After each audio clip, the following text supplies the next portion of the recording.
Nakyaba omuwala neyeekwanira oyo omulenzi okitegedde kati omulenzi omuwala bw'agamba omulenzi nti nkwagala nakkiriza bwe bakkiriziganya yali tamwagala ng'agaye ku lumyo okukyawa okitegeera yakikola ku lumyo kati amaze n'omugwesimu amugambo simwagala sikwagala kwe kuwandiika ebbaluwa wanje kantu kyakabalwanya Mukama Katonda yakateekamu kyako kalwanya bani kalwanya mbwa kakubiza omusajja essasi ne Mukama Katonda kiki yateeka awantu awo kiki yateekawo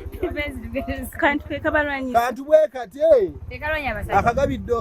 akagabidde muganda we nakagabya ne muto we tekabalwanya naye Kasaka Katonda muna akantu ako kiki omuwala akubiddwa amasasi omuvubuka wa security naye ng'obuzibu buvudde omuwala kugattika balenzi ate ng'abalenzi bombi babadde ba Luganda asooka n'ayagala asooka bwe baamukyusa ate n'ayagala muganda we kyekivuddeko obuzibu obwo kati nze amagezi getera okuba mu batuuze bannange oba batuuze bange ku kyalo ebiseera ebisinga abakyala bano batabudde ebintu bingi nnyo abakyala oba omukwano ku bakyala gutabula abantu bangi kino kyogera nga ngamba n'abaami nti obusobola ofunyemu obuzibu n'omuwala oba omwagala oba mukyalawo ekintu kwesonyiwagana n'omuwamu obudde neyeetereeza kintu kirungi nnyo okusinga kino kyakoze kati saawa zaagala kukuba amasasi tafudde ali mu mbeera mbi omuwala ali mu mbeera mbi famire y'omukyala agirumizza negyabadde akola abatuuzizako obuzibu abalumizza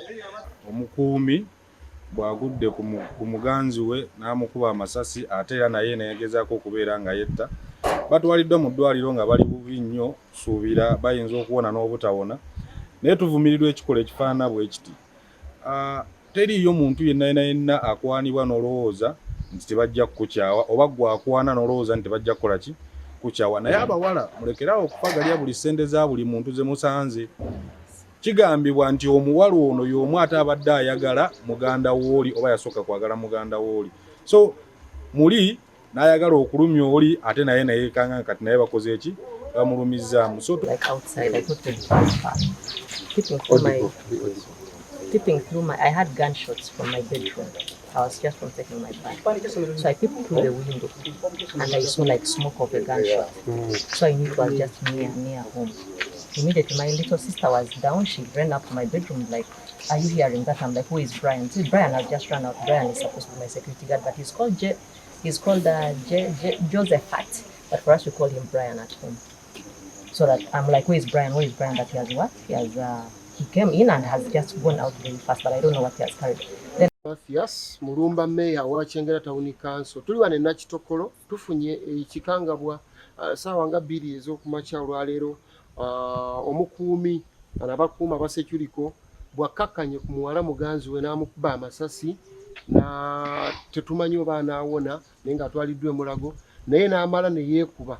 Kigambibwa nti entabwe evudde ku kubeera nga babadde mu mukwano naye omuwala alabika yakyaye owa sekyuriko ng'ate owa sekyuriko abadde ateekamu kyokka akasente omusajja atafuna katono nnyo loze wava obulumi nti katono nnyo ate ng'ono akatwala nnyo n'abeera ng'obulamu bwonna abumalidde kwona omuwala kyavudde amukuba amasasi. So nvumirira ekikolwa ekyokubeera nga bw'oba owulira nga toli redi kukyayibwa toyingira mu mukwano kubanga mu mukwano bw'oguyingiramu obusuubira okufuluma buli lw'oyingira mu nnyonyo bw'osuubira ogifuluma olinnya akasozi osuubira akaserengeto bw'ozaalibwa osuubirwa okufa.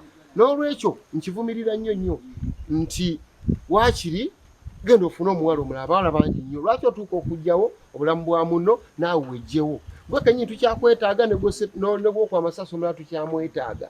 N'olwekyo wadiba kudiba kwa nnabakyoko okutuuka okwagwa olaba tolina muntu yenna gw'oyinza kufuna nkivumirira. Naye ate ne ku ludda lw'abawala nammwe mwegendereze nnyo abantu be mukwana. Omuntu gw'okwana gw'ojjako obusente bwe gw'omaze omubalirira afuna atya sajja afuna emitwalo 2-3 kigambibwa abadde yakamugulira essimu ya mitwalo 4 ayinza n'okuwanga yalidde looni akugulira essimu. So byonna bitawaanya abawala mwegendereze. Lanze nkubira nnyo ngamba nnyo abawala nti mulyalya nnyo ssente z'abantu naye mwegendereze abantu be mulyako ssente.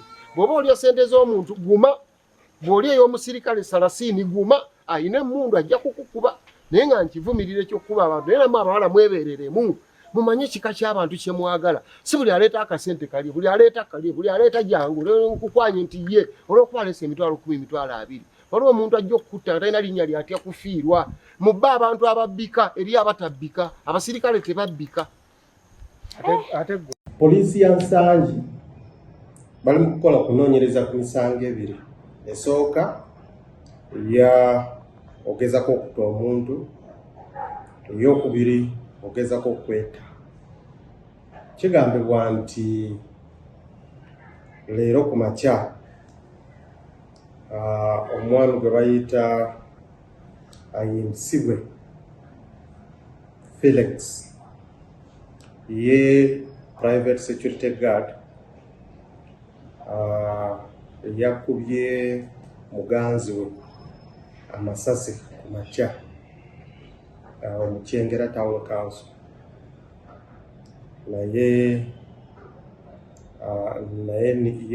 naye nakyusa emundu n'agezako okwetta. Kigambibwa nti bino byonna bivudde ku omukyala gwe bayita ayine mbabazi Anet. Nti omukyala ono kusooka yaganza Felix ayimusibwe nga bali mimukwano. Oluvanyuma ndowooza ne bafuna okutakaanya ne bayawukana. Ate Anet n'afuna muganda wa Felix gwe bayita Josephat. Ne batandika okupepeya. Mu kupepeya okwo Josephat muganda wa Felix mu kupepeya amala weeks 2. Oluvanyuma Anet n'ategeeza Josephat nti sikyakwagala, bale nakwagadde nga njagala okunyiiza muganda, naye kati sikyakola ki, sikyakwagala, nviira genda omenye sayizi yo. Ngeri Felix ne Josephat bali baluganda ate ne bateegera nti muwalo mu bona bali kuki balya musowaani mu, ne basalawo okukyawagana Josephat ne muganda we Felix nga tebawogera, bagamba nti kati gwe tokyali muganda wange. Ne batandika okulwanagana. Kati ngeri Felix yawulira nti ate Anet yakyawa muganda we, kati ndowooza yafuna obusungu, yagamba nti wampa okukyawa muganda wange, ate wuuyo muganda wange takyanjogera nange, ate omukyaye, kati katulabe katufune oba tusale amagezi engeri gye tuyinza okukola ki